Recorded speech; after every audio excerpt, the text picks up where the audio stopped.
Pakistani anger poured onto the streets today. The death of 24 soldiers, a devastatingly painful blow.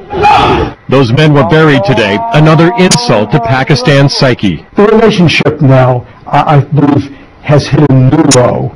It appears now to be as close as we've seen to a real break in relations. It was 2 o'clock Saturday morning as U.S. Special Forces and Afghan commandos were set to raid a Taliban camp along the border. Suddenly, they say they came under fire.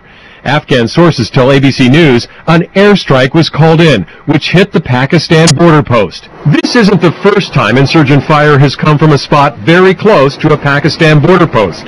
The number 2 American general recently charged some Pakistani soldiers are even helping the Taliban. I think the collaboration is, at least in some cases, local collaboration with the insurgents. In retaliation for this latest incident, Pakistan closed 2 border crossings, which the U.S. uses to resupply troops in Afghanistan, and demanded that the U.S. vacate an airbase, which is sometimes used to service CIA drones. But with the killing of Osama bin Laden on Pakistani soil, and now this, the relationship between the 2 countries is close to rupturing. We need Pakistan because we are concerned about ultimately the disposition of its nuclear weapons. We need it in order to have any chance of a success in Afghanistan. This issue is so sensitive, ABC News has learned that the head of CENTCOM, who's in charge of the U.S. military in that region, will order an independent investigation, independent of what NATO is going to look into.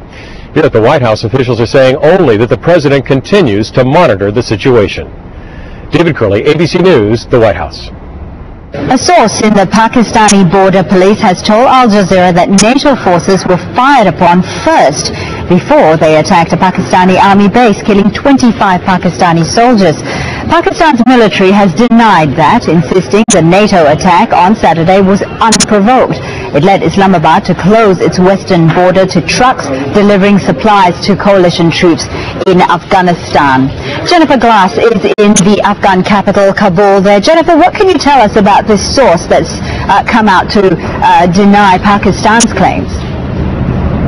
Well, it is an Afghan security source. It does say that there was a joint NATO and Afghan operation happening in the border area, and that those forces were fired on across the border, from across the border, or very close to the border area. It is an area where NATO reminds us the border is quite disputed and not at all clear. This source says that the NATO and Afghan forces were fired upon first, and that they called in air support, and that's what led to the airstrikes that killed those 25 Pakistani soldiers earlier this week. How do you see this impacting on Pakistan-Afghanistan ties?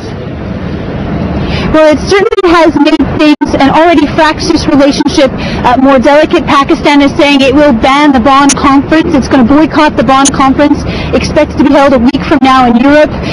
Afghanistan, a spokesman for the Foreign Ministry, has said it hopes that Pakistan will reconsider and attend the conference. Afghanistan insists that Pakistan is crucial to any peace in the region, that because Taliban elements, Afghanistan says, operate from inside Pakistan, Pakistan has to be involved in any lasting peace in the region, and therefore the relationship is crucial.